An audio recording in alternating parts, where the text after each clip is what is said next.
ॐ नमः सिद्धेभ्यः। ॐ नमः सिद्धेभ्यः। जय श्री ओम नमः सिद्धेभ्यः।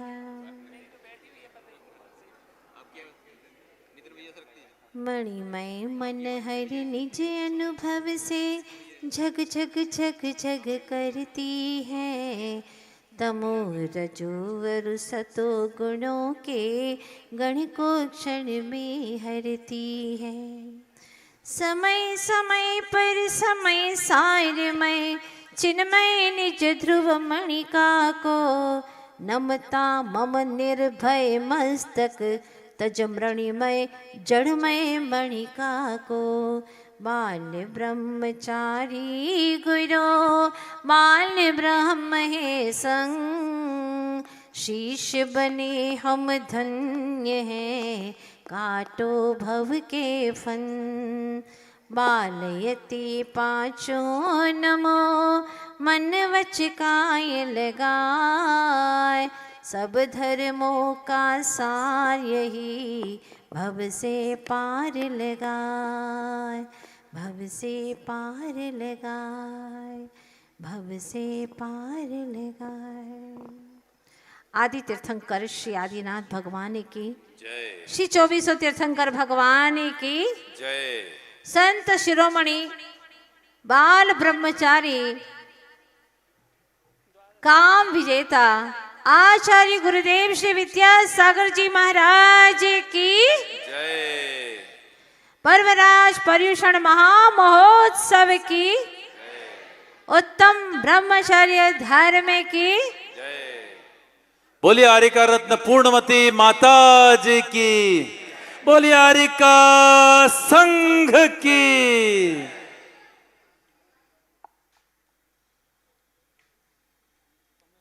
आचार्य भगवत पाद कुंद कुंद स्वामी कहते हैं, जब तेरा स्वरूप ही एक है तो पर में रमने की इच्छा क्यों। जो अपने में रमे वे ही तृप्त हुए, तो संतप्त होने के लिए पर में जाने की इच्छा क्यों। जो कुछ भी तुझे सुख चाहिए वो निज में ही है, तो पर में सुख की मिथ्या कल्पना क्यों। अहम एक को, मैं एक हूं और जो मुझे चाहिए वो सब मेरे भीतर में ही विराजमान है। लेकिन समझ में नहीं आता और बार बार मन बाहर में दौड़ जाता है। तो आचार्य भगवान कहते हैं कि कमल के बिना सरोवर, नयन के बिना मुख, और अगर कलश न चढ़ाया जाए जिन मंदिर में तो कैसा लगता है। ठीक वैसे ही शील के बिना मनुष्य का जीवन व्यर्थ है, अधूरा क्या शुरू ही नहीं होता है। शील जीवन में मंदिर में लगे कलश की भांति है, या यूं कहें कि मुख के ऊपर दो नयन की भांति हैं जो हमें दृष्टि देते हैं। सही समझने का दृष्टिकोण प्राप्त होता है। कमल अगर सरोवर में न खिले हो तो उस सरोवर की कोई महत्ता नहीं होती है।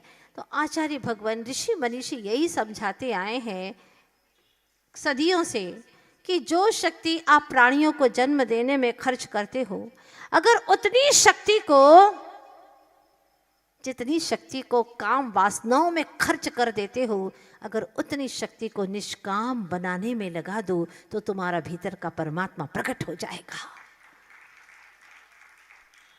अनंत शक्तियां जागृत हो जाएगी और यह सारे धर्मों का सार है। वह सेठ, नगर का सेठ, जिनकी पुत्र वधू घर में आई है, अभी अभी विवाह हुआ है, चक्रवर्ती विवाह हुआ है, पुत्र का इकलौता पुत्र है। अभी 8 दिन हुए हैं और पुत्र ने कहा, पिताश्री मैं विदेश धन कमाने जाऊंगा, मैं बाप कमाई में जीवन नहीं गुजार सकता, अब मैं आप कमाई करना चाहता हूँ, मुझे आशीर्वाद दीजिए। बहुत समझाया माता पिता ने, अभी अभी विवाह हुआ है बेटा, अभी नहीं जाओ, लेकिन वह तैयार नहीं है मानने को और विदेश जाने को तैयार हो गया। माता पिता ने समझाया, पत्नी ने भी कहा स्वामी अभी मत जाइए, लेकिन उसने कहा नहीं, अब तो मैं अवश्य जाऊंगा और शीघ्र ही लौटूंगा, विश्वास रखो। जाने लगा। उसने कहा देवी तुम मुझे मुस्कान के साथ में विदाई नहीं दोगी? उसने कहा स्वामी बिल्कुल दूंगी, क्योंकि धर्म आपके भी साथ में है और धर्म मेरे भी साथ में है। धर्म है जो हम दोनों की डोर को बांधे रखेगा। ये दुनिया सारी भ्रम में है कि हम भोगों से बंधे हुए हैं, ये सारा भ्रम है। अनंत बार तुम न जाने कितने कितनों से मिले, कितने कितने लोगों से तुम्हारा संबंध हुआ, लेकिन क्या मिला? कुछ नहीं। ये सब टूट टूट गए, उसी भाव में ही टूट गए। लेकिन जहाँ धर्म की डोर बंधी रहती है वह कई भव भवांतरों तक बंधे हुए रहते हैं और अंत में वह इस संसार से मुक्ति को प्राप्त कर लेते हैं। कई पुराण ग्रंथों में आपने ऐसी कहानियां सुनी होगी। हुआ ये कि जब वह जाने लगे विदाई देने के लिए, वह खड़ी है वहाँ पर और उसने देखा स्वामी क्या निशानी दूँ आपको? लीजिए, ये गुलाब के पौधे पर 2 फूल खिल रहे हैं गुलाब के। ये दोनों फूल दोनों ने पकड़ लिए और एक एक फूल दोनों ने अपने अपने हाथों में ले लिया और कहा स्वामी मेरी ओर से बस ये एक निशानी है, आप यकीन करिएगा ये फूल जब तक नहीं मुरझाएगा हमेशा ऐसा ही खिला रहेगा। आप समझ लेना कि तुम्हारी गृहिणी शील व्रत का पूरी तरह से पालन कर रही है, स्वप्न में भी पर पुरुष का चिंतन नहीं करती है। और पति ने भी कहा देवी ये फूल की निशानी मैं तुम्हें देता हूँ और निश्चित मानिएगा ये फूल मुरझाएगा नहीं, मुझे विश्वास है और ये नहीं मुरझाना ही इसका निशानी रहेगी कि मेरा शील व्रत निर्दोष पल रहा है आपको इतना विश्वास उस फूल के ऊपर? फूल के ऊपर नहीं, स्वयं के ब्रह्मचर्य, स्वयं के शील के ऊपर इतना विश्वास है कि हमारे शील में दोष नहीं लगेगा, तो ये निशानी के रूप में निश्चित रूप से फूल भी नहीं मुरझाएगा। ऐसा आत्मविश्वास सोचिएगा, अपने स्वभाव का, अपने विचारों का उस वस्तु के ऊपर इतना प्रभाव पड़ेगा, इतना विश्वास करना हर किसी के बलबूते की बात नहीं है। और इस विश्वास के साथ में दोनों ने एक दूसरे को फूल दे दिया। आपके यहाँ पर भी फूल देते हैं, लेकिन काय के फूल वो तो मुरझा जाते हैं, 24 घंटे नहीं होते हैं कि मुरझा जाते हैं और हाथ में लिए लिए सूंघ करके बदबू और आने लग जाती है तुम्हारे शरीर की, तुम्हारी दुर्भावनाओं की। फिर भी एक दूसरे को मिथ्या जाल में फंसाए जा रहे हैं, फंसाए जा रहे हैं, फंसते जा रहे हैं। सुनिएगा क्या हुआ, ये दोनों चले गए, अलग अलग हो गए। विदेश चला गया पति और इधर वह दिन गुजार रही थी प्रभु भक्ति में, प्रभु की आराधना करते हुए, विधान करती, स्वाध्याय करती, जाप करती और निरंतर प्रभु की भक्ति में तल्लीन रहती, सासू और ससुर की सेवा करती। इस तरह से ध्यान करते करते समय बीत रहा था कि एक दिन अचानक क्या हुआ कि जो राजा थे वो नगर भ्रमण के लिए आए और नगर भ्रमण करते हुए उन्होंने देखा झरोखे में जो उनका सेठ की हवेली थी, उस झरोखे में बैठी पुत्रवधू को क्या रूप सौंदर्य, क्या लावण्य, जैसे कोई स्वर्ग के विमान में अप्सरा बैठी हुई हो, ऐसा रूप, ऐसा लावण्य। राजा ने पूछा ये कौन है? कोई देवी है, अप्सरा है, इंद्राणी है या भूमि गोचरी, आखिर है कौन ये? तब कहा ये नगर के सेठ की पुत्र की, इकलौते पुत्र की वधू है, पत्नी है उसकी, अभी अभी ब्याह करके लाया है पुत्र।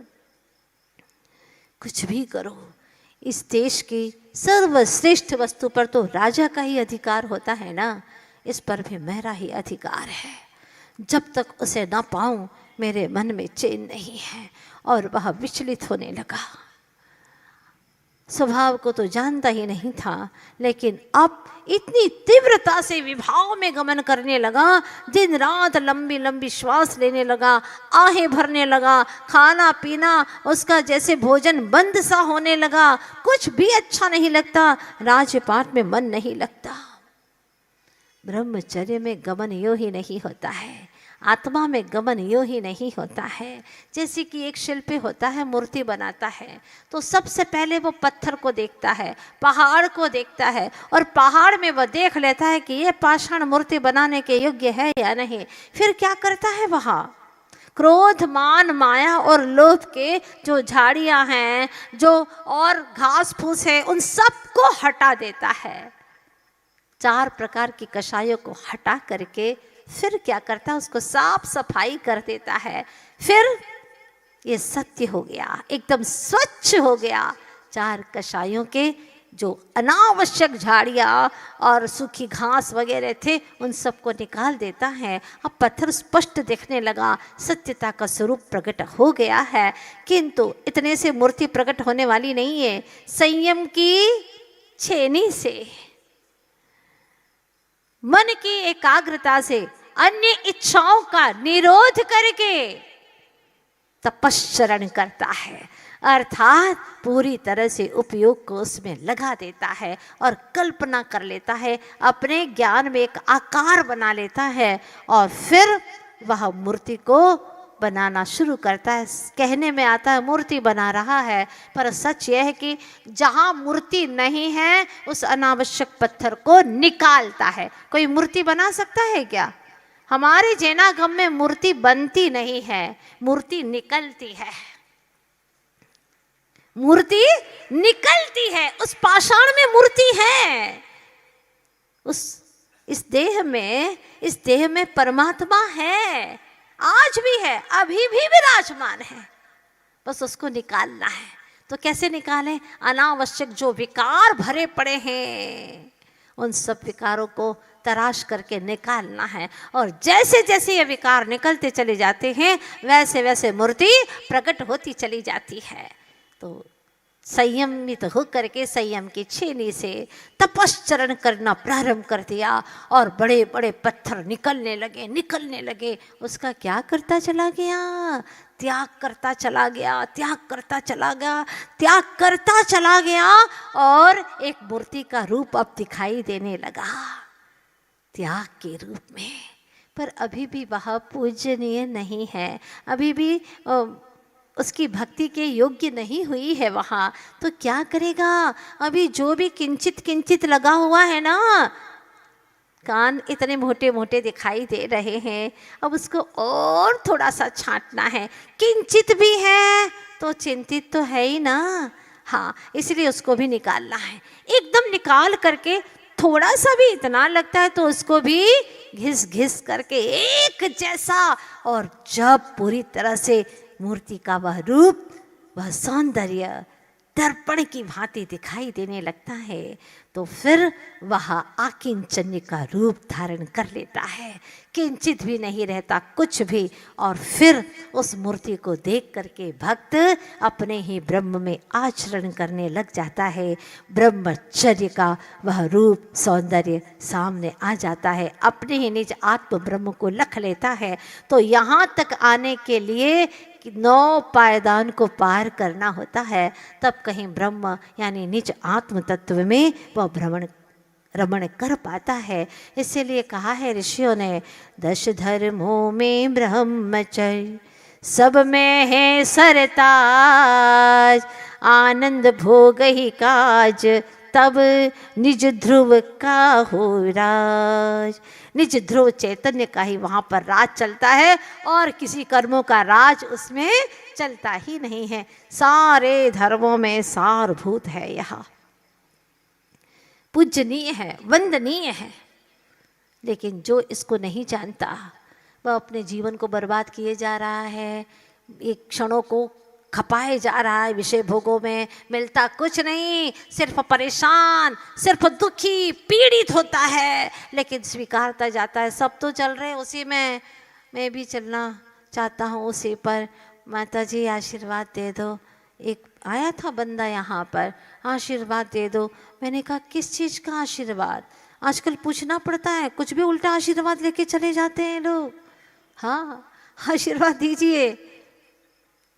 कई लोग दुकान मकान के लिए, ये कोई आशीर्वाद हमारा उसके लिए नहीं होता। आप तो बदनामी कर रहे हो। आशीर्वाद ये है कि आप धर्म वृद्धि करो और मोक्ष पुरुषार्थ करना है तो गुरुदेव के चरणों में जाओ। मोक्ष पुरुषार्थ का आशीर्वाद वो देंगे, मोक्ष मार्ग में लगा देंगे आपको और मुनि बना देंगे।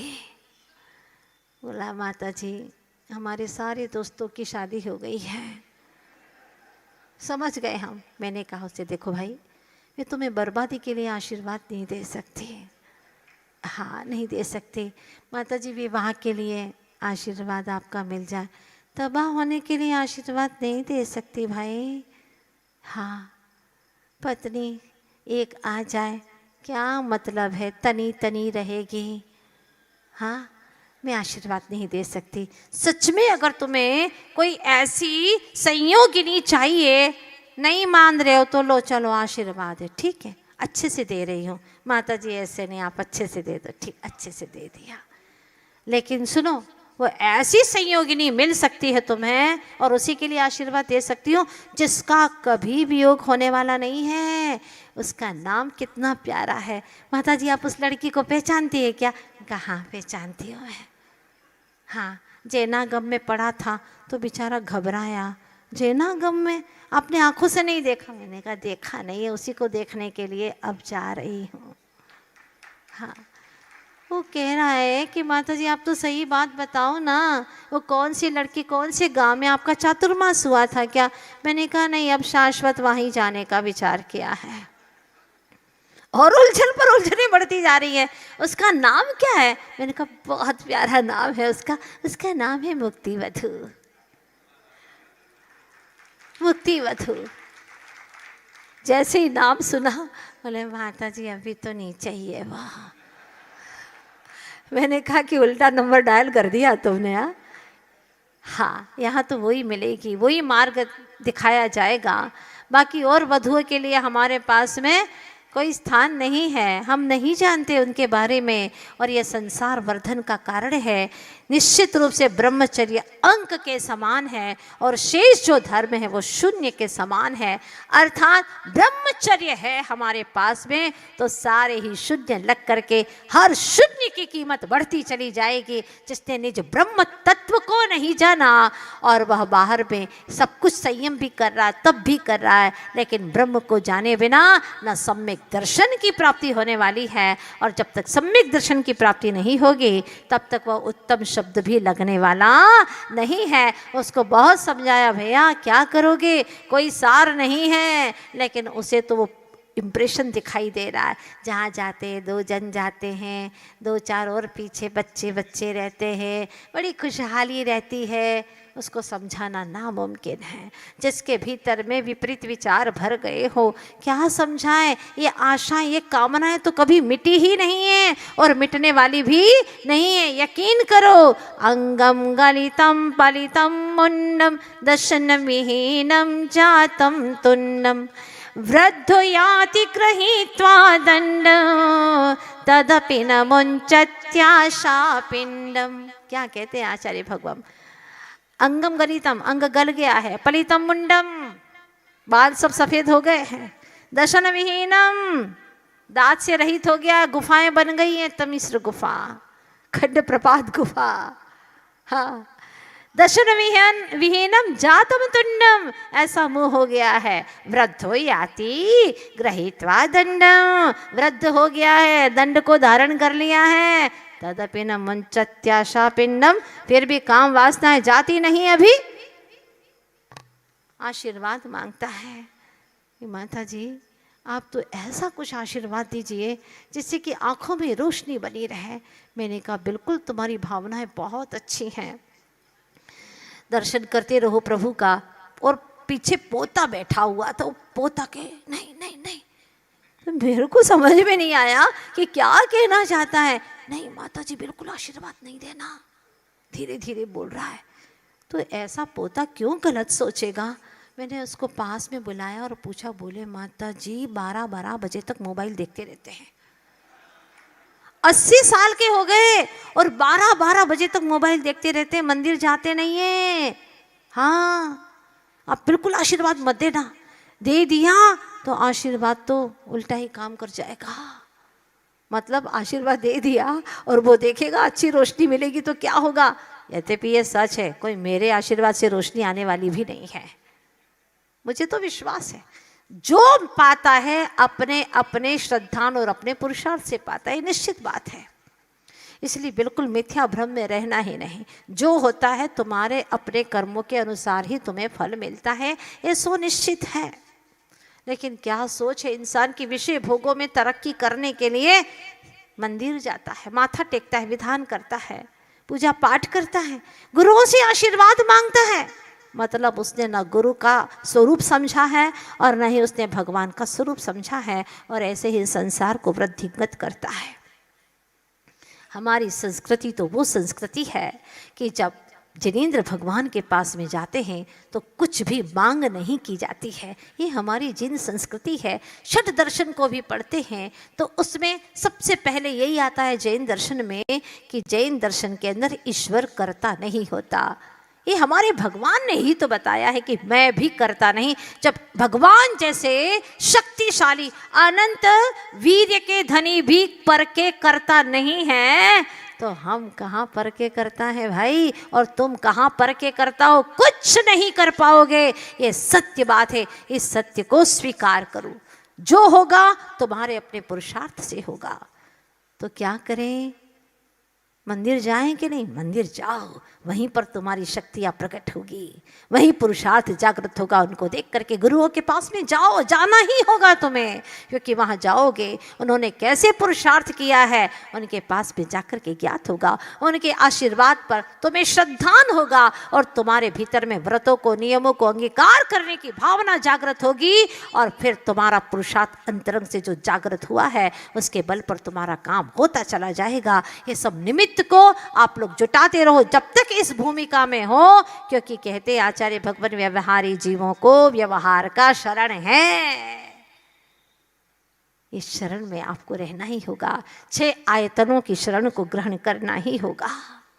इसीलिए व्यवहारी जीवों को व्यवहार में शरण रखते हुए निश्चयभूत जो वाच्य तत्व है वह स्वीकार करना है, भीतर में वही तय करना है।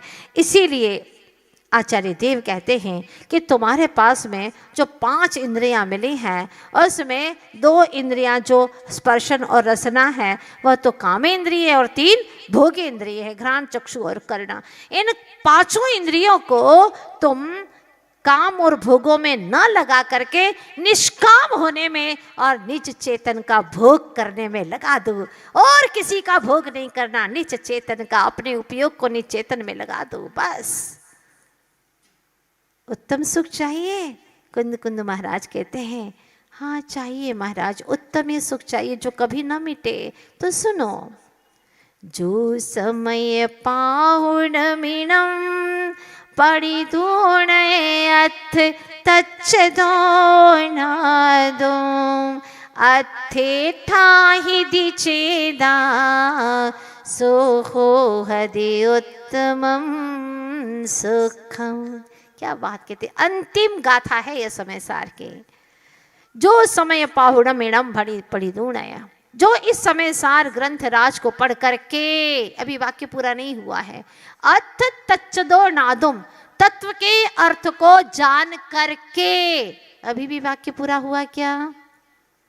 पढ़ करके तत्व के अर्थ को जान करके, अथे ठाहिदि चेदा, जो चेतनात्मा अर्थ में स्थिर हो जाता है, ठाहिदी स्थिर हो जाता है, जो स्थिर हो गया, जो निज में रम गया, वो सिद्धालय में रह गया।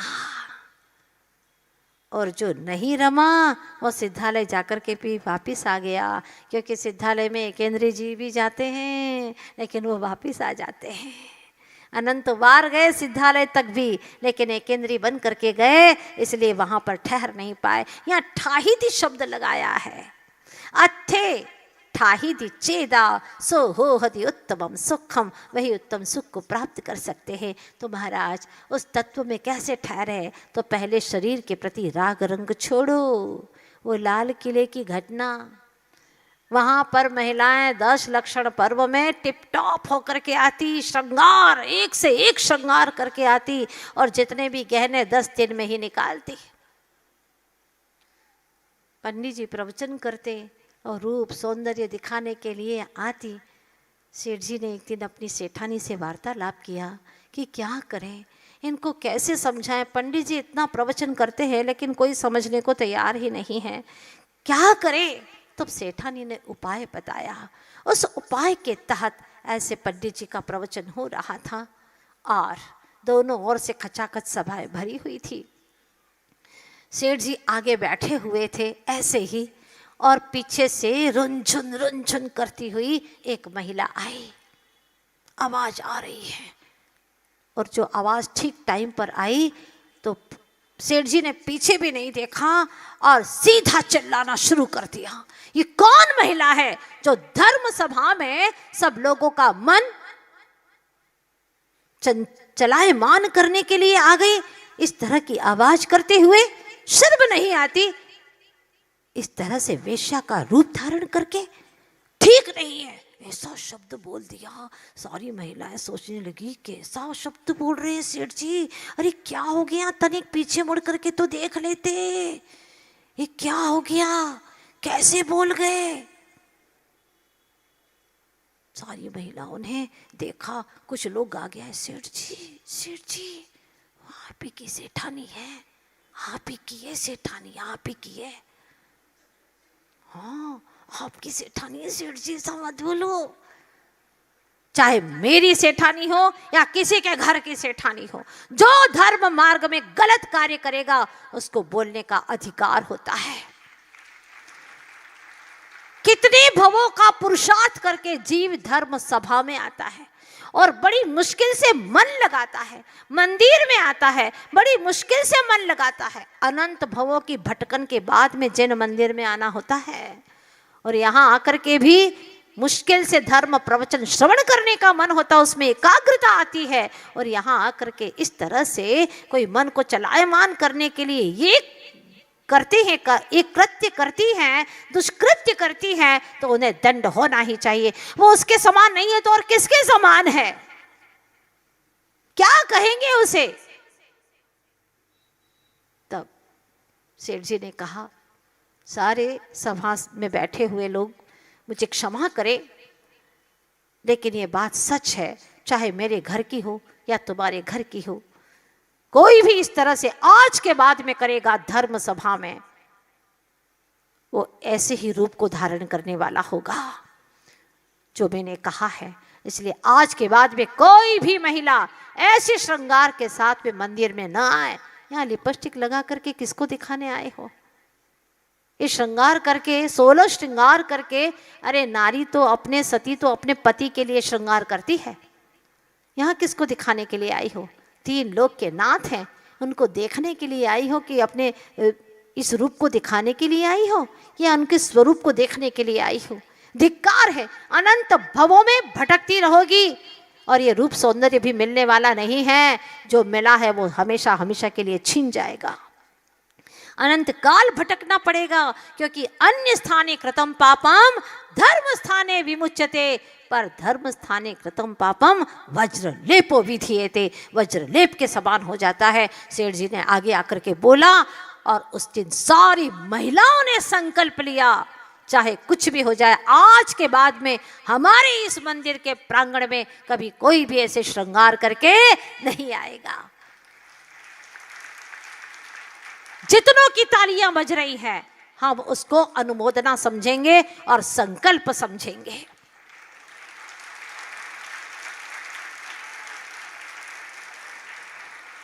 अपनी बेटियों को आधे कपड़े पहना करके मंदिर में भेजते हो, वो युवक दर्शन करने के लिए आ रहा है और उसको देख करके उसके भाव बिगड़ जाते हैं। आज तो इतने कपड़े भी मिले हैं, नरकों में एक कपड़ा नहीं मिलने वाला है, ध्यान रखना। या मंदिर में स्वयं भटकने और भटकाने के लिए आई हो, ऐसी भटकोगी कि भव भवांतर तक पशु गति से छुटकारा नहीं मिलेगा तुम्हें। जैसे पशु घूमते हैं नग्न होकर के, उनके पास में कपड़े नहीं हैं। समझा देना। कहाँ तक कहें आचार्य, दुख होता है, पीड़ा होती है। और जब ये बातें कहो तो आजकल की बालिकाएं, युवतियां मंदिर आना छोड़ देती है, लेकिन कपड़े, आधे कपड़े पहनना नहीं छोड़ती। कितनी दुख की बात है। कहाँ भगवान होने की क्षमता रखने वाला ये आत्मा कितना पतित होता जा रहा है, जीते जी नरकों में जैसे वास कर रहा है। कहाँ पवित्र भावनाओं से ओतप्रोत करने वाला हमारा जिन शासन, और कहाँ ऐसी बुरी भावनाएं, वासनाएं, कामनाएं। ये आराधना के स्थल है।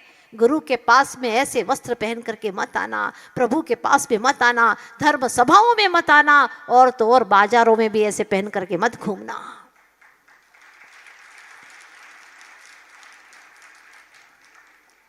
मैंने द्रौपदी की कहानी भी आपको सुनाई थी। मात्र भाव करने से भी क्या क्या दुख भोगना पड़ता है, तो सोचना ऐसे कुकृत्य करने से न जाने कितने कितने कर्मों का बंध होने वाला है। इसलिए सावधान करो अपने आप को। वह तो घटना थी, और सेठ जी को इतनी प्रसन्नता हुई, सेठानी को इतनी प्रसन्नता हुई, ऐसी होती थी पहले की नारियां। वह घटना बताना चाहती हूँ कि जब सीता जी का अपहरण हो गया था और लक्ष्मण ने जब वो आभूषण देखे, रामचंद्र जी ने पूछा कि ये आभूषण पहचानो, तुम्हारी भाभी के ही है ना? एक एक आभूषण दिखाते रहे, क्योंकि उसने विमान से ही आभूषणों को निकाल करके नीचे फेंक दिया था। जब मेरा पति नहीं तो आभूषण किसके लिए, क्यों? ये तो सब पति के लिए है। ऐसी होती है पतिव्रता नारी, मर के भी इतिहास के पृष्ठों पर उसका नाम अमर हो जाता है। जब नाम लेते हैं तो हमारी जुबान भी पवित्र हो जाती है, और ऐसी महिलाओं के भी नाम क्या लें, बड़ा दुख होता है। क्या देखें उनके रूप को जो वासनाओं से भरी हुई है। वो आहार देने की योग्य नहीं है। जो कुमारी नहीं है, कुमारी होकर के भी कुमारी नहीं है, जो पतिव्रता होकर के भी पातिव्रत्य को पालन नहीं करती हैं, जिनके मन में व्यभिचार पलता है, वो आहार देने के योग्य नहीं है। ऐसा जैनागम कहता है। 14 तारीख से आत्मबोध शिविर फिर से शुरू होने वाला है। बहुत गहरी गहरी चीजें समझना है हमें। क्या कहता है जैनागम? तो जब रामचंद्र जी ने कहा, भाई देखो ना, ये गहने तुम तो अच्छे से पहचानते हो, ये आभूषण देखो, ये बाजूबंद है, ये तुम्हारे भाभी का ही है ना? भैया मैं नहीं जानता। ये कंगन देखो, ये करधनी देखो, ये अंगूठियां देखो, तुम्हारे भाभी की है ना? भैया मैं नहीं जानता। क्या कहते हैं? ना हम जानामि केयूरे, ना हम जानामि कुंडले, नुपुरान्यैव जानामि नित्यं पादाभिवंदना। सिर्फ नुपुर को जानता हूँ, सिर्फ पायल को जानता हूँ, बिछिया है उसको जानता हूँ मैं भैया, क्योंकि मैंने भाभी के चरणों को के सिवा मैंने कुछ देखा ही नहीं, कभी नहीं देखा। निपुराणी एव जानामि, मैं तो सिर्फ नुपुर को जानता हूँ, और मैं भाभी का कुछ नहीं, ये गहनों को नहीं पहचान रहा हूँ। लेकिन हाँ भैया, ये भाभी की ही है, बिछिया भाभी की ही है, ये पायल भाभी की ही है, क्योंकि मैंने नित्य ही भाभी के चरणों का दर्शन किया है, चरणों का ही स्पर्श किया है। ओहो, क्या संबंध होते थे, इतने पवित्र संबंध हुआ करते थे। आजकल तो कुछ कहा नहीं जा रहा है। इतनी वासनाएं भड़क रही हैं, बाहर के तन से लगा करके, तन के वस्त्रों से लगा करके भीतर में चेतन आत्मा में इतने विषय विकार भर चुके हैं। अनंत काल तक भटकने से उसको मुक्ति नहीं मिल सकती है, इसके पहले मुक्ति नहीं मिलेगी। सुना था मैंने कि एक लड़की को जब एक युवक ने छेड़ा तो उसने केस कर दिया। जज ने पूछा, पहचानते हो? उस लड़के से पूछा कि तुम इस लड़की को पहचानते हो? उसने कहा जज साहब, मैं सच कह रहा हूँ, मैं इस लड़की को बिल्कुल नहीं पहचानता, ये कौन है मैं नहीं जानता, पहचानो। नहीं साहब, ये ही लड़का है, वो ही लड़का है, मैं अच्छे से पहचानती हूँ, ये वो ही लड़का है। ये कह रही है कि तुम वही हो और तुम कह रहे हो कि ये नहीं है, मैं नहीं पहचानता, इसको पहचान ही नहीं पा रहा हूँ। जज ने दिमाग लगाया और कहा, इधर आओ। वो पूछा धीरे से, उस दिन तुमने यही वस्त्र पहने थे क्या? क्योंकि उस दिन तो साड़ी के लिबास में आई थी वहां पर। तो पूछा उससे, क्या तुम उस दिन जब छेड़ा था तब इसी लिबास में थी? बोले नहीं साहब, तो उस दिन जो तुमने कपड़े पहने थे वो कपड़े पहन करके आओ। आधे आधे कपड़े पहने थे, बदन दिख रहा था, ऐसे कपड़े पहन करके आई थी। वो पहन करके जैसे ही आती है, फिर पूछा युवक से, पहचानो ये वही लड़की है? हाँ साहब बिल्कुल, मेरी पहचानने में गलती हो गई, माफ़ कीजिएगा, मैं झूठ नहीं बोलता आपके सामने, ये वही लड़की मैंने छेड़ा था। जज ने निर्णय दे दिया, लड़की को दंड दिया गया, लड़के को बरी कर दिया गया। किस बेस पर? लड़के का कोई दोष नहीं है, तुमने वस्त्र ऐसे पहने हैं कि तुम्हारे इन वस्त्रों ने तुम्हें छेड़ने को मजबूर कर दिया है, और आज से तुम्हें यही दंड है कि तुम कभी भी ऐसे वस्त्र नहीं पहनोगी। पहले के जज ऐसा इस तरह से न्याय किया करते थे, आज ऐसा न्याय भी खत्म हो चुका है। किसके पास में जाए, कहाँ जाए? आज इंसान को जड़ की पसंदगी में तो मास्टरी है, बिल्कुल मास्टर है, जड़ में, जड़ वस्तुओं में क्या क्या पसंद करना, पर जीव की पसंदगी में घोटाले हो रहे हैं। आदमी गाड़ी के विषय में तो बहुत अच्छे से रुचिवान है, लेकिन ड्राइवर में कोई रुचिवान नहीं है। गाड़ी चाहे कितनी अच्छी ले लो, और ड्राइवर का ठिकाना नहीं है, एक्सीडेंट करा देगा, जीवन खत्म हो जाएगा। ऑफिस को टिप टॉप रख रहा है, लेकिन स्टाफ को संभालने में कोई रुचि नहीं है, वह बर्बाद हो जाएगा। उसी तरह से देह को संभालने में, संवारने में बहुत रुचि है, लेकिन उसका लाखोंवां भाग भी आत्मा को संवारने की कोई रुचि नहीं है। जहां उपयोग जा रहा है जाने दो, जहां दौड़ रहा है दौड़ने दो। क्या दशा होगी अगर घोड़े को ऐसा ही बेलगाम छोड़ दिया गया ना, तो कहीं पर भी गड्ढे में तुम्हें गिरा देगा।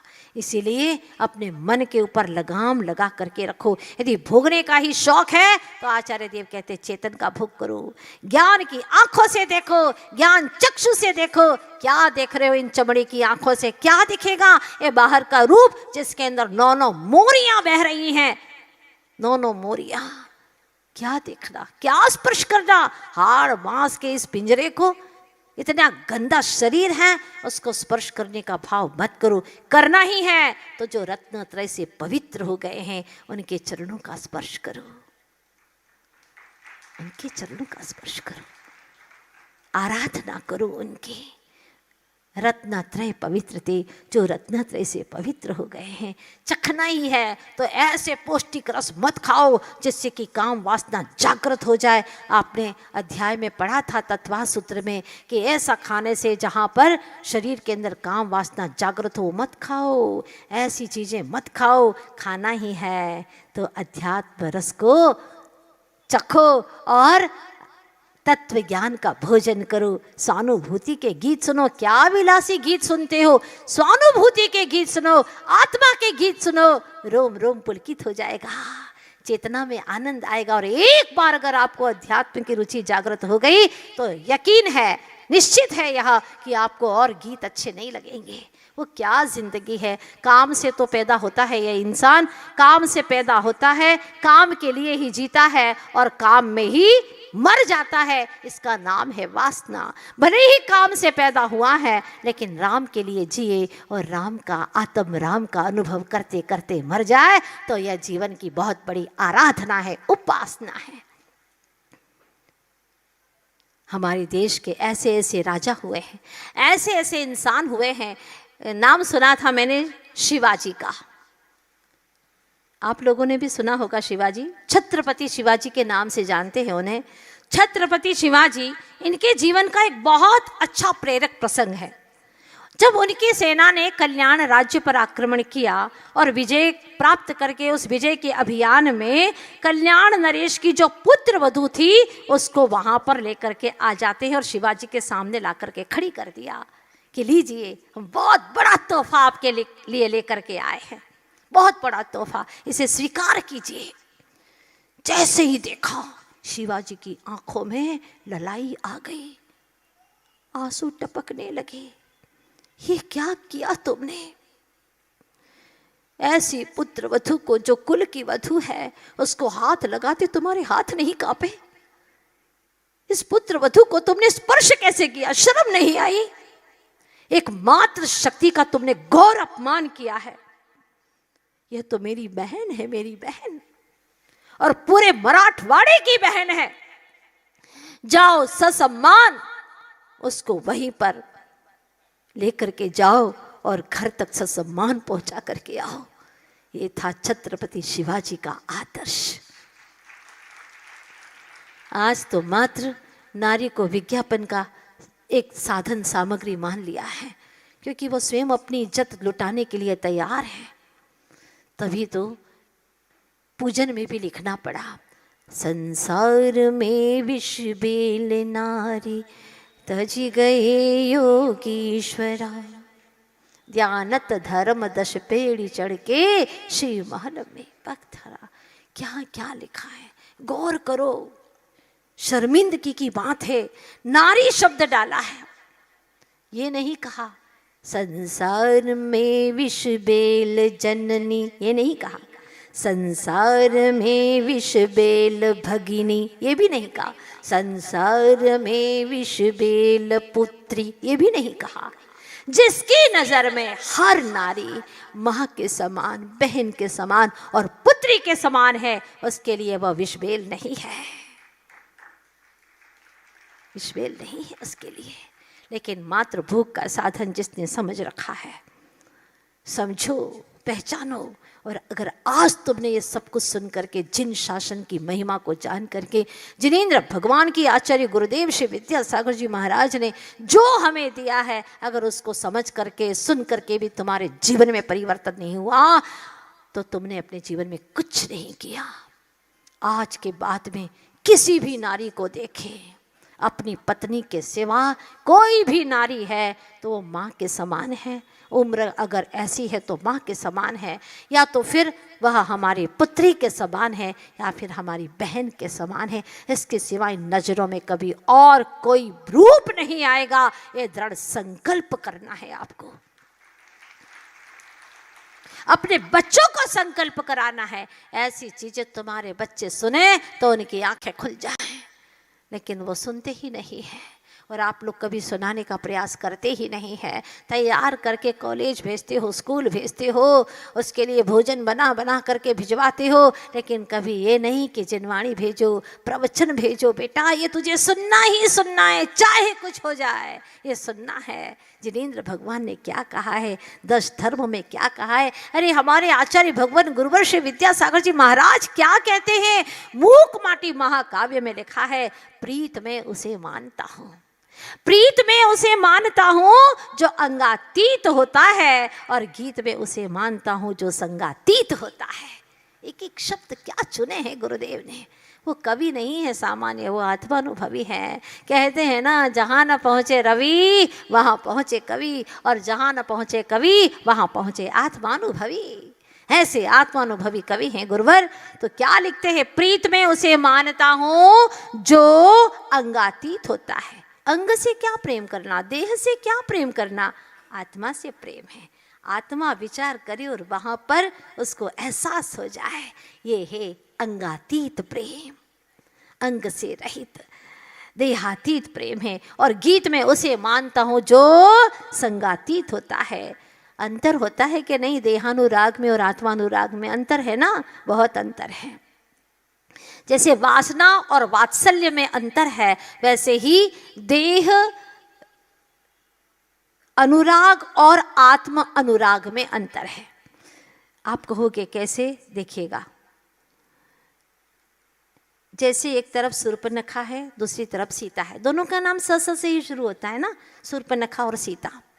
लेकिन दोनों में कितना अंतर है। शूर्पणखा को देहानुराग था और सीता जी को आत्मानुराग था। एक में वासना का विकार है और एक में ब्रह्मचर्य का निखार है। एक में शील का निखार है और एक में वासना का विकार है। इसीलिए आज कोई अपनी बेटी का नाम शूर्पणखा रखना नहीं चाहता। रामचंद्र जी ने समझा दिया था, फिर भी वो लक्ष्मण जी के पास में गई, नाक कट गई, काटी नहीं थी नाक। अभी भी जैसे आपको कोई समझाए और फिर भी वही गलत काम करो और वहाँ से वापस ऐसे ही लौटना पड़े तो कहते ना कटा के आ गई ना नाक। हाँ, मना कहा था, समझाया था, फिर भी नाक कटा के आ गई। ये हो रहा है। इतना समझाने के बावजूद भी कोई परिवर्तन नहीं आ रहा है। इसीलिए थोड़ा सा हमें ब्रह्मचर्य व्रत को अच्छे से समझने की कोशिश करना है। आप लोग भूल तो नहीं गए ना, जो कामी होता है ना वो कभी भी शील का पालन नहीं कर पाता है। पुराने लोगों ने एक कहावत कही है, मुझे अच्छे से याद तो नहीं है, लेकिन ऐसा कहते हैं, भूख न देखे झूठो भात, नींद न देखे टूटी खाट, प्यास न देखे धोबी घाट, कामी न देखे जात कुजात। हो गई, पूरा श्लोक हो गया है ना। क्या कहा है, जो कामी होता है ना वो जात कुजात को देखता ही नहीं है, जो मिले बस भोगो भोगो आने दो। क्या है ये, सब संकर हो गया, सब संकर हो गया। और कहो समझाओ तो कोई फर्क नहीं पड़ता। जैसे कि औंधे घड़े पर चाहे कितना पानी डालो, चिकने घड़े पर चाहे कितना भी डालो, कुछ ठहरता ही नहीं। ऐसी दुर्दशा हो रही है। ऐसी स्थिति में आप सब लोगों को ले जाना चाहती हूँ। वो उसके पास में, भूल तो नहीं गए ना आप लोग, याद है? हाँ, उसके पास में अब क्या करे। राजा ने कहा देखो मुझे तो वो चाहिए। मंत्री ने कहा कि मैं मंत्री पद को छोड़ देना चाहता हूँ, इस्तीफा देना चाहता हूँ, लेकिन ये काम मैं नहीं कर सकता क्योंकि मैंने सारा पता लगा लिए, उनकी पुत्रवधू बहुत धर्मात्मा है और शीलवती नारी है। वो कभी आपको स्वीकार नहीं करेगी, मर जाएगी लेकिन आपको स्वीकार नहीं करेगी। लेकिन मैं राजा हूँ। हो गए राजा तुम अपने घर के। शीलवती के लिए कोई राजा नहीं, कोई महाराजा नहीं, उससे कोई प्रयोजन नहीं, चाहे चक्रवर्ती भी मिल जाए, लेकिन वो स्वीकार नहीं कर सकती, नहीं कर सकती है। और जो व्यभिचारी होता है उसको कभी भी चार से छुटकारा मिल नहीं सकता। पहला घृणा, दूसरा पाप, तीसरा भ्रम और चौथा कलंक। इन चार से उसे कभी छुटकारा नहीं मिल सकता। जितना व्यभिचारी होगा कलंक लगता जाएगा। ये जितने व्यभिचार कर रहे हैं वो सब नरकगामी होने वाले हैं, ऐसा जिन शासन कहता है। सब नरकगामी होने की तैयारियां कर रहे हैं। हुआ ये, राजा ने हर उपाय करने की कोशिश की लेकिन वह किसी भी प्रकार से नहीं मान सकती, ये पक्की बात है। कुछ दासियों को भेजा, सहेलियां बनवाई, लेकिन चर्चा में पता चला कि वो तो प्राण दे देगी, प्राणों का विसर्जन कर देगी, लेकिन स्वप्न में भी किसी को चाह नहीं सकती। 8 दिन ही हुए हैं विवाह के और फिर भी इतना समर्पण। दिन 8 हुए, इससे प्रयोजन नहीं है। मन में जो संकल्प कर लिया है उस पति को वर लिया है, अब वह स्वप्न में भी किसी का वरण नहीं कर सकती। लेकिन राजा ने ठान लिया, राजहट है, क्या करे।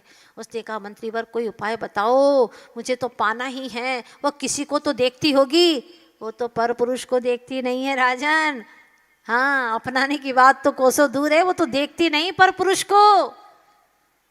तो क्या करूं, क्या किसी को तो देखती होगी। वो देखती है भगवान को, अपने ससुर को, अपने भाई को, अपने पिता को, और तो किसी को देखती है। हाँ, वो साधु को देखती है, साधु को देखती है ना। बस बस बस बस मेरा काम हो गया मेरा काम। साधु बनूंगा, भिक्षु, जो भिक्षा लेने जाते हैं ना, वो मैं भिक्षु बनूंगा। और उसने साधना करना शुरू कर दी, जटाएं वटाएं बढ़ा दी। हाँ, शरीर ऐसा बना दिया जैसे भिक्षुक होता है ना, वैसा बना दिया। 6 महीने हो गए, राजपाट सब छोड़ दिया। क्या दुर्दशा होती है। काम के वेग होते हैं, ऐसे ही होते हैं वेग। सांप डसता है तो उसके तो कितने 9 वेग होते हैं ना, हाँ, सांप के डसने के। लेकिन काम के वेग तो भयानक 10-10 वेग होते हैं उसके, खतरनाक वेग होते हैं। वो छूटता नहीं है। माँ बाप को छोड़ देगा, धर्म छोड़ देगा, यहाँ तक कि कई तो ऐसे होते कि अपने प्राणों को भी छोड़ देते हैं, मर जाएंगे लेकिन उसको नहीं छोड़ेंगे। ऐसी ऐसी दुर्दशाएं हैं, क्या कहें। राजा को बहुत समझाया, नहीं माना। आखिर वह भिक्षु होने का प्रयास करने लगा। 6 महीने तक उसने पूरा पूरा पुरुषार्थ किया, रिहर्सल करना शुरू कर दी। बन गया भिक्षुक और गांव गांव में भिक्षा मांगने लगा। एकदम उसी गांव में आ जाए तो अच्छा भी नहीं होगा ना, अच्छी भी बात नहीं है। और चेहरा भी बदल गया लगभग। अब उस गांव में आए हैं भिक्षा लेने के लिए। भिक्षाम देही, भिक्षाम देही, लोग भिक्षा दे रहे हैं। पहचान में तो अच्छे से आ ही नहीं रहे, लेकिन हाँ, लोग कहते हैं कोई देखा हुआ है आदमी को, कहीं देखा है जरूर। हाँ ठीक है, आई गई बात। लेकिन जब वह उस नगर सेठ के द्वार पर भिक्षा के लिए आया, सासू माँ ने कहा, बेटा दे आओ भिक्षा, कोई भिक्षुक आया है, अपने द्वार से खाली ना जाए। हाँ माँ, अभी दे करके आती हूँ। और जैसे ही वह द्वार पर गई, पहली बार करीब से क्या रूप, क्या सौंदर्य। ये स्वर्ग की अप्सरा है या कौन है ये? ओहो, लीजिए ना भिक्षु जी, झोली आगे करिए, होश खवाश खो बैठा है, लीजिए ना। मैं लूँगा भिक्षा लूँगा, लेकिन एक बात बताओ कि जो मैं मांगूंगा वही दोगे ना तुम? हाँ हाँ मांगिए ना भिक्षु जी, आप जो मांगेंगे वही देंगे। हमारे द्वार से कोई खाली नहीं लौटता। बहुत सहज भाव से पुत्रीवत बोलने लगी, कहिए ना क्या चाहिए? मन में सोचा क्या मांग लेगा, भरपेट भोजन, भिक्षुक है, कोई अच्छे से कपड़े मांग लेगा, और क्या मांगेगा, मांगिए ना, क्या चाहिए आपको? तो वह कहता है कि मुझे तो आम खाना है, आम खाना है। अक्टूबर का महीना था और खाना है आम। कोई पहले का ज़माना तो था ही नहीं कि साल में 3 बार आम लगते हैं। हाँ, कोल्ड स्टोरेज के पहले कुछ था ही नहीं ऐसी सुविधाएं। सैकड़ों वर्ष पहले की घटना है, हकीकत की घटना है ये।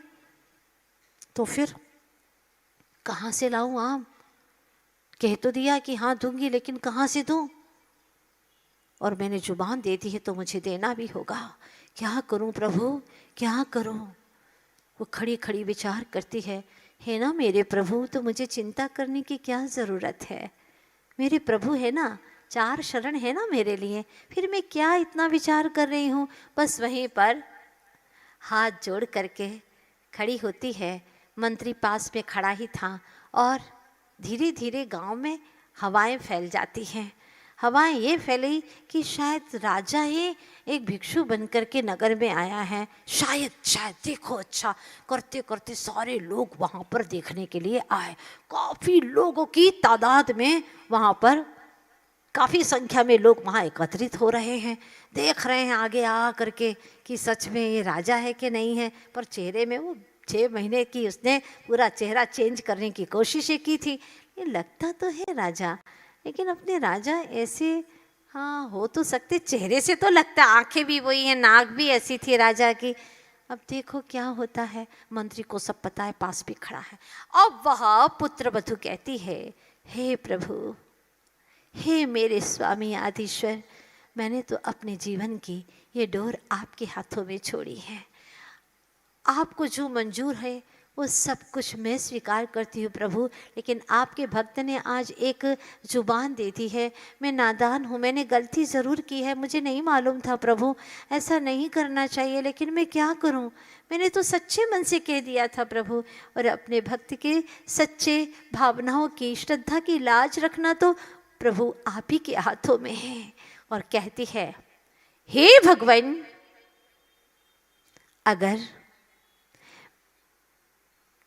अगर मेरा शील व्रत निर्दोष पल रहा हो तो यहाँ आम का पेड़ लग जाए। हाँ, आम का पेड़ लग जाए। बहुत बड़ा आंगन था जहां पर वो भिक्षा मांगने के लिए आया था। प्रभु, अगर मेरा शील व्रत निर्दोष पल रहा हो तो यहाँ आम का पेड़ लग जाए। बस पूरा वाक्य भी नहीं हुआ था कि वहां पर बहुत अच्छा सुंदर सा सघन सा आम का पेड़ लग जाता है। लीजिए लीजिए भिक्षु जी, आपको आम खाना है ना? हाँ, तो आम खाना है मुझे, ये पेड़ नहीं खाना। राक्षस हूं क्या मैं? हाँ, ये पत्ते खाऊंगा क्या मैं? मुझे तो आम खाना है, आम। और तुमने जुबान दी है ना, तो आम दो मुझे। अब वो कहती है, प्रभु अब मैं किसे दांव पर लगाऊं? हाँ, मेरे स्वामी, उन्होंने फूल दिया था और कहा था कि देखो, जब तक मेरा शील सुरक्षित है समझ लेना फूल मुरझाने वाला नहीं है। देखती हूँ फूल तो बिल्कुल ज्यों का त्यों है, ज्यों का त्यों है, जैसे मेरे स्वामी देख करके गए थे वैसा का वैसा फूल है। हाँ हाँ प्रभु, प्रभु आदिश्वर, अगर मेरे स्वामी का शील निर्दोष पल रहा हो तो इस आम के वृक्ष पर आम लग जाए प्रभु। बस पूरा वाक्य भी नहीं हुआ कि पत्तियां कम और आम ज्यादा लटकने लग गए। ये क्या है? सारे लोग देख रहे हैं अपनी नग्न आंखों से। लीजिए लीजिए भिक्षु जी, अब तो मेरी भावना पूरी हो गई और मैंने जो वचन दिया था, लीजिए आम लीजिए। अब वह आंखें लाल करके भिक्षु कहता है, क्योंकि उसकी इच्छाएं पूरी होती जा रही हैं, और अब मैं क्या करूं? मेरी इच्छा तो पूरी नहीं हो रही है, मैं क्या करूंगा? उससे कहा कि देखो, मैं इंसान हूं, क्या कच्चे और ऐसे खट्टे फल खाऊंगा? तुम खा सकती हो ऐसे कच्चे और खट्टे फल, तो मैं कैसे खाऊं? मैं ऐसे नहीं खा सकता, मुझे पके आम चाहिए, पके रसीले। हे प्रभु आदिश्वर, मैं क्या करूं? मुझे कुछ समझ में नहीं आता। मैंने तेरे ही भरोसे आदिनाथ भंवर में नैया डार दई हो, मैंने तेरे ही भरोसे आदिनाथ भंवर में नैया डार दई। हे प्रभु आदिश्वर, कितनी मन में सच्चाई होती है तब ये भजन गा सकता है व्यक्ति। हाँ, अगर मन में सच्चाई ना हो तो कैसे गाएगा ये भजन? उसे ही ऊपरी तौर पर हो जाएगा। लेकिन उसने कहा, मेरे आदिश्वर, आप कैलाश पर्वत के उस शिखर के ठीक ऊपर 7 राजो सिद्धालय में विराजमान है प्रभु। आपकी उस परम पवित्र आत्मा को अनंत बार प्रणाम करती हूँ, और मेरे विश्वास की लाज रखना स्वामी, अब मैं क्या करूँ? उसे कुछ नहीं सूझा तो उसने प्रभु से प्रार्थना की, हे प्रभु आदिश्वर, अगर इस देश के राजा का शील व्रत निर्दोष हो, हे प्रभु आदिश्वर, अगर इस देश के राजा का शील निर्दोष हो तो सारे आम पक जाए। पूरा बोला, लेकिन एक भी आम नहीं पका। मंत्री हाथ दबा रहा है, राजन अभी भी वक्त है, समझ जाओ, ये शीलवती प्रतिवत्ता नारी है। देखो, उसके पातिव्रत्य से, उसके पति के निर्दोष शील से क्या क्या चमत्कार हो गया।